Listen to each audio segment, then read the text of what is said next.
મહિદરપુરાની R Mahindra આંગડિયા પેઢીના 2 કર્મચારીઓને 3 કર્મચારી અને 3 દિવસમાં 2 વખત વરાછાના વૈશાલી 3 રસ્તા પાસે ટાર્ગેટ કરી 41.58 લાખ રૂપિયાના પાર્સલ લૂંટી લેવાની ઘટનામાં સુરત પોલીસે સૂત્રધાર એવા અમદાવાદના કાપડ વેપારી સહિત 6 ની ધરપકડ કરી હતી. પોલીસે તેમની પાસેથી 4.2 લાખની કિંમતના હીરા પણ કબજે કર્યા હતા.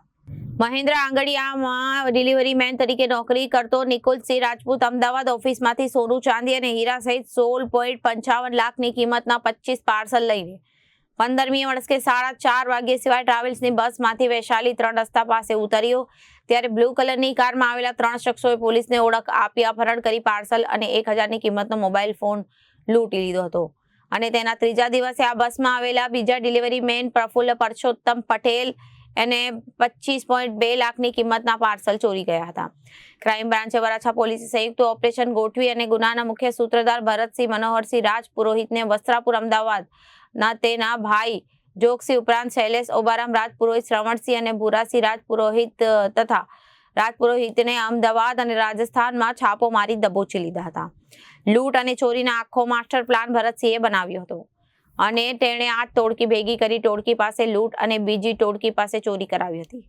પોલીસે હાલ ચોરીમાં ગયેલા માલ પૈકી 4.2 લાખની રૂપિયાની કિંમતના હીરા કબજે કર્યા હતા. ગઈ તારીખ 15 જૂન 2025ના રોજ સુરત શહેરમાં વરાછા પોલીસ સ્ટેશનની હદમાં વહેલી સવારમાં અમદાવાદથી સુરત આવતી સિવાય ટ્રાવેલ્સની બસમાંથી આર મહિન્દ્રા આંગડિયાના કર્મચારી જ્યારે પોતાના પાર્સલ લઈને નીચે ઉતરતો હતો ત્યારે એને 4 લોકોએ બનાવટી પોલીસ છે એવી ઓળખ આપી એમની પાસેથી એને ગાડીમાં બેસાડી અને એમની પાસેથી મોબાઈલ અને જે થેલા હતા એ લૂંટીને જતા રહેલા હતા. આ બાબતનો ગુનો વરાછા પોલીસ સ્ટેશનમાં ચાલુ હતો અને આની તપાસમાં Surat crime branch Varachha police સ્ટેશનને લાગેલા હતા. દરમિયાનમાં 17/6ના રોજ ફરીથી આ જ આંગડિયા આર મહિન્દ્રા આંગડિયાનો કર્મચારી ફરીથી સિવાય ટ્રાવેલ્સની બસમાં જ અમદાવાદથી સુરત આવતો હતો અને સુરત આવતો હતો. દરમિયાનમાં સુરત પહોંચ્યા પછી જ્યારે એ બસમાંથી નીચે ઉતરતો હતો અને બેગ પાછળ રાખી અને આગળ જોવા ગયો કે એમના કર્મચારી આવી ગયા કે નહીં, ત્યાં પાછળથી કોઈએ બેગ લઈ બારીમાંથી આપી અને ફરીથી આ જ આંગડિયા સાથે ફરીથી ચેટિંગ થયું અને એની બેગ લઈ અને એક ગાડી પાછળ અમદાવાદથી જ એનો પીછો કરતી હતી અને ફરીથી એક બીજો બનાવ બનેલો જેમાં 25 લાખ જેટલાની એમાઉન્ટ લઈને જતા રહેલા હતા.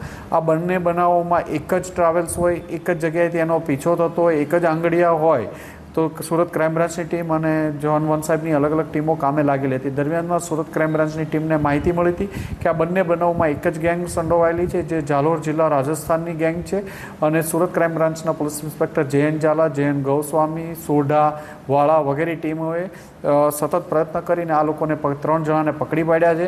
જેમાં ગુનાનો મુખ્ય આરોપી શૈલેષ અબારામ રાજપુરોહિત, ઓબેરામ રાજપુરોહિત, શ્રવણસિંહ રાજપૂત અને જોગસિંહ મોહનસિંહ રાજપુરોહિત આ 3ની ધરપકડ કરવામાં આવી છે. આમની પાસેથી 4 લાખથી વધુનો મુદ્દામાલ મળ્યો છે.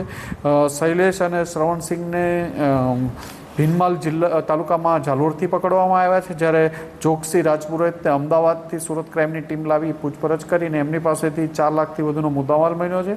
આમ બંને ગુનાનો ડિટેક્ટ કરવામાં સુરત ક્રાઇમ બ્રાન્ચ અને જોન વન ટીમની સાહેબને સફળતા મળી છે. Bureau report Janadesh news.